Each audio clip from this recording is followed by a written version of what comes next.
Ladies and gentlemen, please take your seats. You know, when you get the chance to talk to an icon, the only words out of your mouth should be yes and please. And if you're within the sound of my voice, that must mean you are in the seats with, once more, as always. My name is Dave Voigt, and I'm the host of this podcast where we sit down with a wide-ranging variety of industry professionals and we pick their brain about current projects, state of the industry, how they got started, and so very much more in a light and conversational fashion. And if you like how we do things around here, I'm going to go out on a limb and assume that you do. You're listening. You can subscribe to the podcast. You can find us over at Amazon, Apple, Spotify, Google, basically wherever we get your podcasts. And plus, we archive every single one of our episodes over at our In the Seats YouTube channel. So if you can give us a like and subscribe there as well, we would really appreciate it. Also, don't hesitate to go find us on social media. We're on Facebook, we're on Twitter, we're on Instagram at In the Seats or at It's Podcast One for all sorts of fun updates. And finally, and I sound like a broken record, but it's true. Pay us a visit at In the Seats, intheseats.ca, where it all began, because we basically cover the moving image at large. We cover film, television, film festivals, video on demand, the whole 9 yards. And between you and me, you know, if you love watching stuff and listening to stuff, and come read about other stuff and listen about other stuff, because it's what we do. And we love doing it for you, so please stop on by. Boy, oh boy, on this episode we got a good one. Admittedly, I should have published this a little while ago, but, you know, better late than never. We're diving into the new show, Son of a Critch, which is on CBC now, and it is hilarious. It is a fantastic show from creator and star Mark Critch, which it really takes us into the heart. It's a window into the heart of a child, about an 11-year-old who's going on 70, and he's very self-deprecating, and it's funny, and it's a fantastic piece of television. If you're looking for a new sitcom, I do recommend you go check it out. But this young man who's in the show has to room with his grandfather. And his grandfather is played by none other than the enigmatic and iconic Mr. Malcolm McDowell, who is fantastic in this show. And we asked him a little bit about the show and just sort of the work he's done over the years, particularly with people like Lindsay Anderson, and just, how really, when you think about it, his entire career has been one of comedy, and he's right.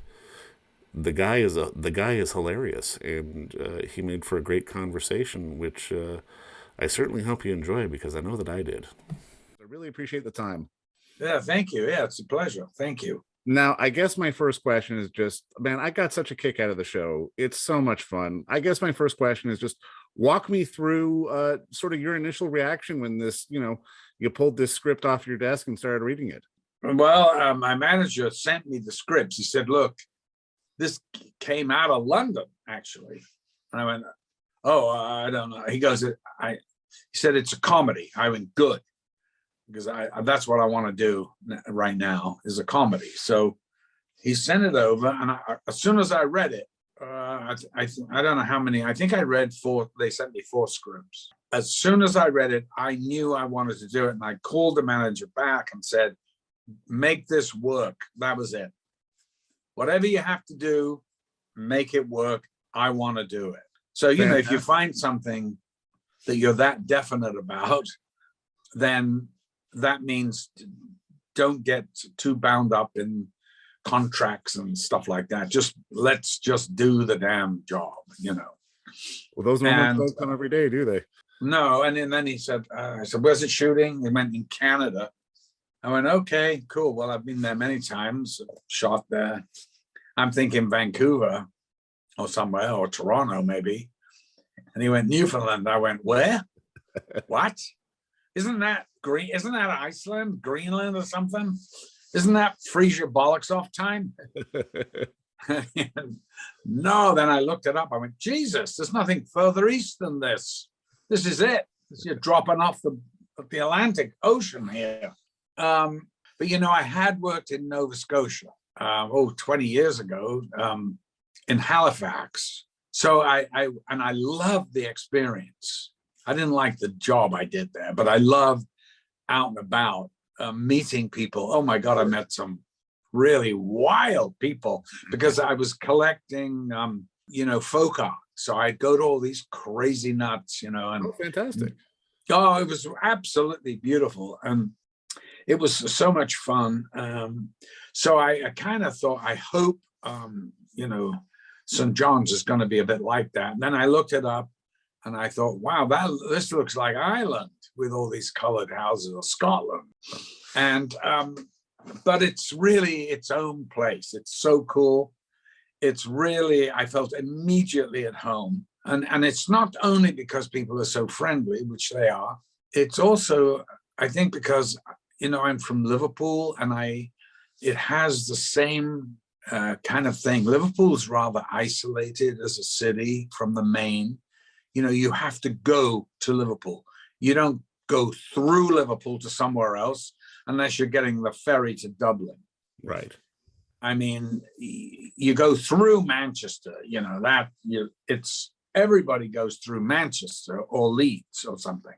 So, Liverpool has the same kind of humor, music. There's a lot of foodies there too and stuff. And for a relatively small city, God, it has everything. I mean, it's an amazing place. Well, I was so happy there. I so loved it. I had a blast. I just absolutely love walking out down the harbor. I had a hotel room overlooking the harbor, so I knew when the boats were coming in offloading. I'd watched them.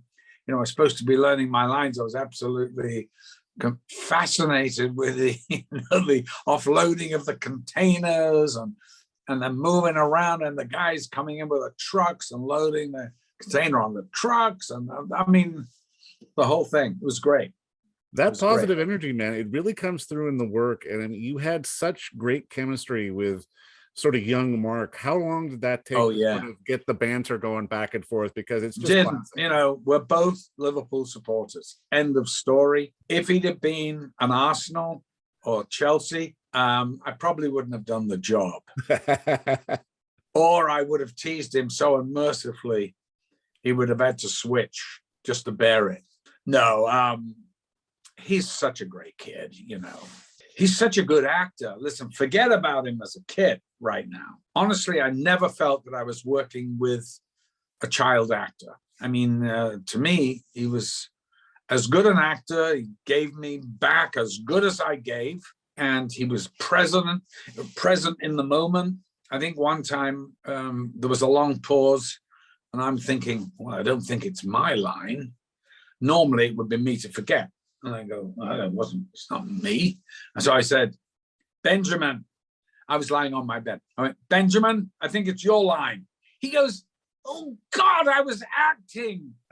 I said, Jesus, God. I said, that's what they call a pin to pause.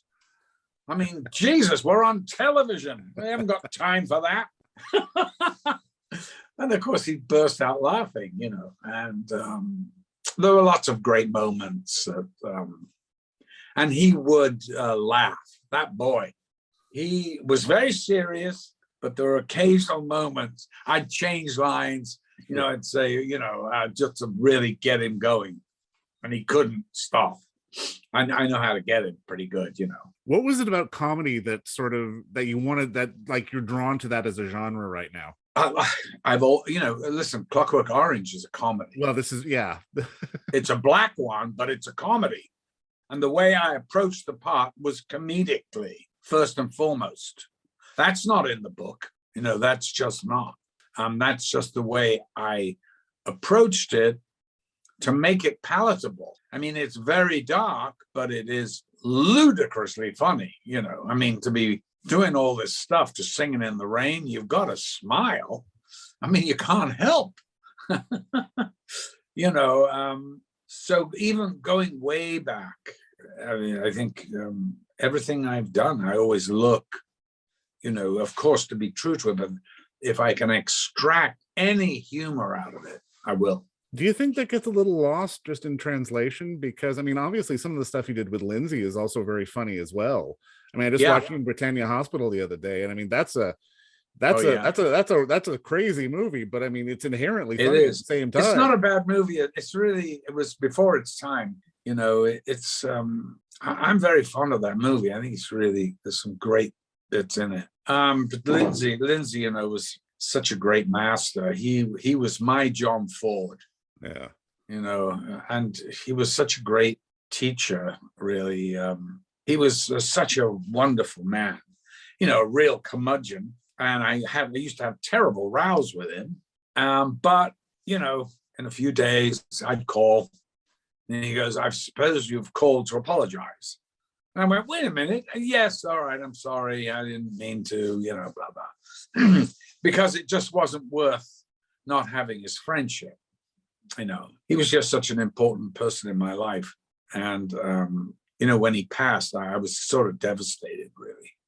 Of course, I'd left the nest by then many years before, but, you know, he directed me in my first movie, and it was a great movie. And I was very, very lucky that, you know, to find this man, you know, and to have him cast me, you know, from nothing. I mean, he'd seen me do nothing, and he just cast me intuitively, you know.